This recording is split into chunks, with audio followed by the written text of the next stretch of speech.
প্রথমেই আমরা জানব সাগরে ঘূর্ণিঝড় কিভাবে তৈরি হয়। ঘূর্ণিঝড় হলো সমুদ্রে সৃষ্ট বৃষ্টি, বজ্র ও প্রচণ্ড ঘূর্ণি বাতাস সংবলিত আবহাওয়া একটি নিম্নচাপ প্রক্রিয়া। নিম্নচাপের কারণে প্রবল বাতাস ঘুরতে ঘুরতে প্রচণ্ড বেগে দুর্বার গতিতে চলতে থাকে বলে এর নামকরণ করা হয়েছে ঘূর্ণিঝড়। এটিকে সাইক্লোন, টাইফুন, হারিকেন নামেও ডাকা হয়ে থাকে। এখন প্রশ্ন হচ্ছে, এই ঘূর্ণিঝড়টিকে বিভিন্ন নাম দেয়া হয় কেন? কিভাবে নামকরণ করা হয় ঘূর্ণিঝড়ের? কারা দেন এই নাম? কি কারণ থাকে এর পেছনে? আপনি জানেন কি, বর্তমান সময়ে আঘাত হানা ঘূর্ণিঝড় রিমালের অর্থ বালু। 2020 সালে রিমালের নাম চূড়ান্ত করে ওমান। শুধু তাই না, এরপর যেসব ঝড় আসবে সেগুলোর নাম হবে আসনা, ডানা, ফেঙ্গাল, শক্তি, মন্থ, সেনিয়র এবং বৃত্ত। তেমনি সিডর আইলার কথা তো আমরা জানি। সিডর অর্থ চোখ। সিডর, যার অর্থ চোখ, শ্রীলঙ্কা সিডরের নামকরণ করেছিল।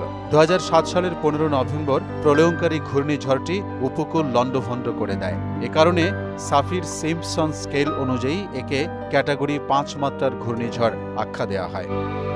2009 সালের 25 মে আঘাত হানা ঘূর্ণিঝড় আইলার নামকরণ করেন মালদ্বীপের আবহাওয়াবিদরা।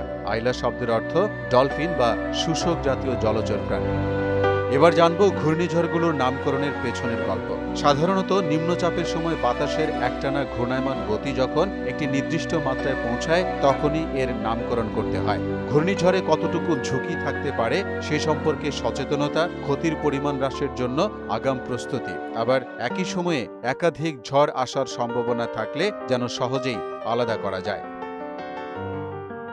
ইংরেজি 26টি বর্ণমালা থেকে কিউ, ইউ, এক্স, ওয়াই ও জেড এই 5টি বাদ দিয়ে বাকি 21টি বর্ণমালা দিয়েই ঘূর্ণিঝড়ের নাম দেওয়া হয়। তবে 21টির বেশি ঘূর্ণিঝড় দেখা দিলে তখন গ্রিক বর্ণমালা দিয়ে নামকরণ করতে হয়, যেমন হারিকেন, আলফা বা বিটা। আরেকটি বিষয় হলো, নামকরণ করার সময় ছেলে ও মেয়ের নামের সাথে মিল রাখার বিষয়টিকে গুরুত্ব দেওয়া হয়, তবে নির্দিষ্ট করে কোনো ছেলে মেয়েকে উদ্দেশ্য করে নয়। অবাক করা বিষয় হলো, পরবর্তী 6 বছরে যে ঘূর্ণিঝড় হবে সেগুলোর নাম একবারে নির্ধারণ করে রাখা হয়। যখনই কোনো ঘূর্ণিঝড় হয় তখনই সিরিয়াল অনুযায়ী নাম ধরে ডাকা হয়, আর এভাবে নাম শেষ হয়ে গেলে প্রতি 6 বছর পর পর পুনরাবৃত্তি ঘটে।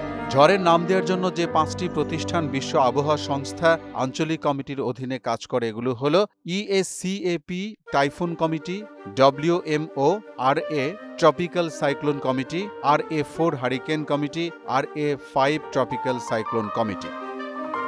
আর ভারত মহাসাগরের ঝড়গুলোর নাম ঠিক করে মূলত 13টি দেশ, যেমন বাংলাদেশ, ভারত, পাকিস্তান, মিয়ানমার, মালদ্বীপ, Sri Lanka, Thailand, Oman, Iran, Saudi Arab, Yemen, সংযুক্ত আরব আমিরাত ও কাতার। দেশগুলো একসাথে 169টি নাম প্রস্তাব করে।